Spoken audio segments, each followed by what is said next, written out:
With Easter just around the corner, I thought it would be fun to create a little Easter garden that the Easter Bunny would be proud of. And this gorgeous display would make the perfect centrepiece or Easter table decoration.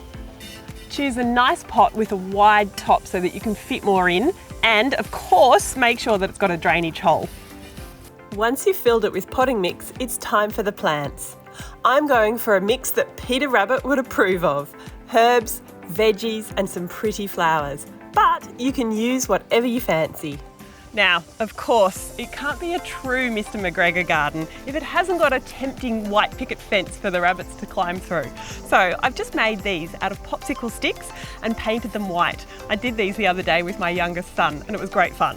Really easy to do. So I'm going to put them in like this to create a little bit of a foreground that I'm going to turn into a pebble footpath, and then I'll concentrate the plants at the back of the pot here. First up, a show-stopping strawberry with rose-coloured flowers. This is Summer Breeze Red by Floriana. Some mixed lettuce in green and burgundy, parsley and